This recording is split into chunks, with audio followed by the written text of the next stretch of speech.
안녕하십니까. 중년 자산가 분들의 고민을 풀어보는 시사정보 유튜브 채널 YN타임즈입니다. 만나 뵙게 돼서 반갑습니다. 오늘은 지난번에 이은 배당 관련 내용입니다. 배당 세금이 영원이에요. 영원? 비과세라는 뜻이죠. 세금이 없다? 그렇죠. 감액 배당이라는 거 들어보셨는지 모르겠습니다. 감액 배당. 감액 배당 부분들에 대한 것은 세금이 제로입니다. 그래서 오늘은 여러분들과 같이 이 감액 배당이 뭔지 이 부분에 대한 것을 가지고 한번 체크해 보도록 하겠습니다. 자, 이제 여러분들 전년도부에 이제 실적이 다들 나오기 시작할 겁니다. 잘 하셨던 분들도 계시고 워낙 힘든 시절이었기 때문에 못하셨던 분들도 많이 계실 겁니다. 그 중에서 뭐 배당이 받아갈 수 있으면 또 올해 못 받아가면 내년에 받아가시면 되고요. 또 받아가신 분들은 노고에 정말 수고하셨다고 말씀드리고 싶습니다. 자, 근데 배당을 받아가는 건 좋은데 이 배당하게 되게 되면 정말 좀 세금이라는 게 이게 참 장난이 아닙니다. 우리가 세금 하게 되게 되면 이 기본적으로다가 2천만 원까지 부분들에 대한 것은 우리가 뭐 15.4%를 하지 않습니까? 근데 이 나머지 부분들에 대한 것은 결과적인 거는 다 묶어서 왕창 또 내야 되는 거예요. 종합소득으로 올라가서.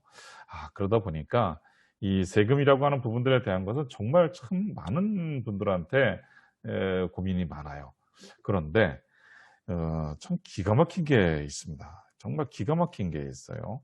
여러분들께서 기업을 잘 운영해 오셨던 분들이라든지 맞아, 우리 회사에 참 그런 게 있었는데 라고 하시는 분들은 한번 이 내용 한번 체크를 해보시기 바라겠습니다.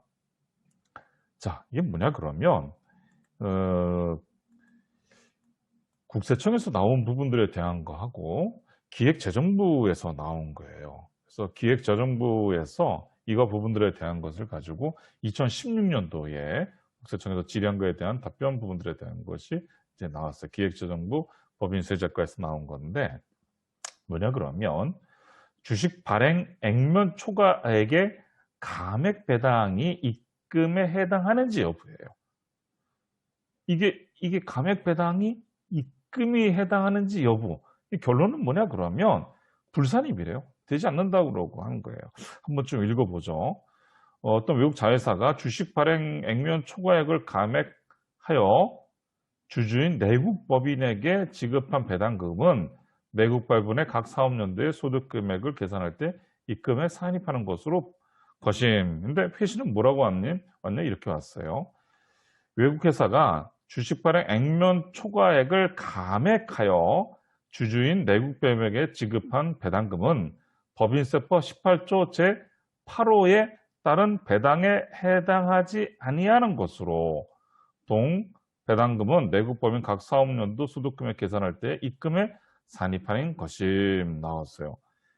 그러니까 그러면 법인세법 제18조 8호에 따른 배당에 해당하는 것으로라고 한다면 어떻게 되겠어요? 그거는 과세가 선임이 안 된다라고 하는 거네요. 그렇죠? 자, 그러면 우리가 한번 여기서 볼 게 있어요. 법인세법에 대한 그런 18조 부분들에 대한 것이 뭔지를 한번 내용을 보면 되겠네요. 자, 이런 거죠.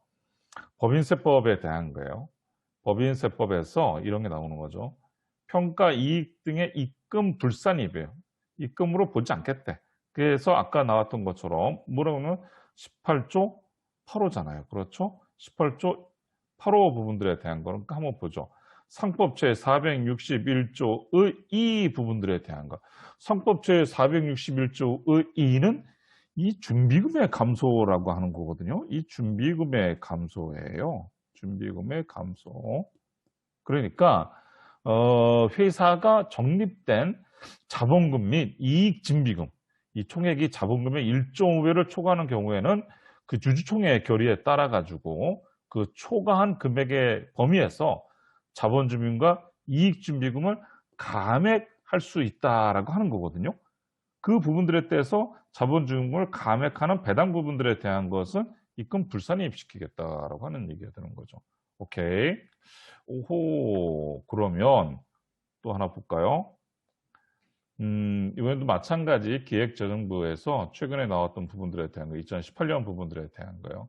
상법에 따라 가지고 자본금 준비금의 감액 배당을 수령한 경우 부분들에 대한 거에 대해서 입금에도 어떻게 불수산입한다. 오, 자 그러면 여러분들 이게 법인이 말고 이게 어디서 나왔는지 부분들에 대한 거가 궁금하시죠? 사실은 뭐냐 그러면 여기서 나온 거였어요. 굉장히 오래된 얘기가 벌써 돼버렸네요. 2014년도에 된 거예요. 2014년도 1월 24일자에 기획재정부 보도자료에 보게 되기 때문에 이런 게 나와 있어요. 2014년도 세법 개정 후속 시행령 부분들에 대한 거가 나와 있는데 거기에 보면 이런 게 나와 있어요. 뭐냐 그러면 자본 준비금을 감액하여 받은 배당 소득세는 제외라고 하는 거죠. 아까 나왔던 부분들에 대한 거는 법인 부분들에 대한 거예요. 그럼 요 부분에 대한 걸 보죠. 신설이 된 거예요. 신설. 상법 제461조의 2에 따라 아까 제가 말씀드렸었죠. 그 부분에 준비금의 감소라고 하는 거예요. 아까 얘기했던 거 1.5배 따라 자본 준비금을 감액하여 배당하는 경우에는 과세 대상에서 어떻게 된다? 제외라고 하는 거예요. 오, 제외라고 하는 거예요. 그러면 자본 준비금을 감액해서 배당을 받게 되게 되면 걔는 과세 대상에서 어떻게 된다? 제외가 되는 거네요. 단 조건이 있네요. 뭐냐 그러면 자본금의 150%를 초과하는 자본 준비금, 이익 준비금에 대해 주주총회 결의에 따라 준비금을 감액하여 배당 또는 무상증자의 재원으로 활용 가능하대요. 여기 나와요. 배당이 나오네, 배당. 이 개정 이유가 뭐냐 그러면 자본 준비금을 재원으로 배당을 받는 것은 주주가 납입한 출자금을 반환하는 것과 동일하므로 과세에서 제외한대요. 이야, 우리 여러분들 한번 이번 잠깐만 보고서 뭐 말씀드려보죠. 자본하게 되게 되면 우리가 뭐가 있어요? 자본금이 있죠? 그렇죠? 그 다음에 우리가 얘기하는 대표적인 게 뭐야? 이익 잉여금이 있잖아요. 이 이익 잉여금 부분들에 대한 거는 열심히 사람이 움직여서 했다 그러면 자본이 움직인 거야. 자본에 대한 부분들에 대한 걸 뭐래요? 우리는 자본 잉여금. 오케이? 그걸 다른 말로 뭐래요? 자본 준비금이라고 얘기를 하잖아요. 그러니까 사람이 일을 한 부분들에 대한 것은 아니야. 다시 말해서 뭐냐면 이거는 자본거래 부분들에 대한 거야. 그런데 그것이 요 돈이 두 개가 합친 것이 뭐예요? 요 자본금 부분들에 대한 것에 대한 몇 프로? 150%. 다시 해서 1.5배가 넘어서게 되게 되면 요 부분들이 이게 넘어서게 되게 되면 얘가 1.5배가 넘어서게 되게 되면 이 넘어선 부분들에 대한 것을 어떻게 된다? 배당으로다가 받아올 적에는 어떻게 된다? 과세 부분들에 대한 것은 제외라고 하는 거예요. 오, 그러면 이것이 만약에 100억, 뭐 1000억 된다고 하면 그것도 과세가 제외가 될 수 있는 거예요. 바로 이겁니다.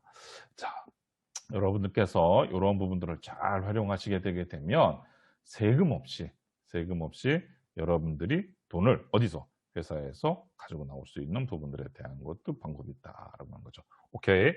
자, 오늘은 가백 배당 부분들에 대한 아주 좋은 부분들에 대한 거를 가지고 여러분들과 같이 알아봤습니다.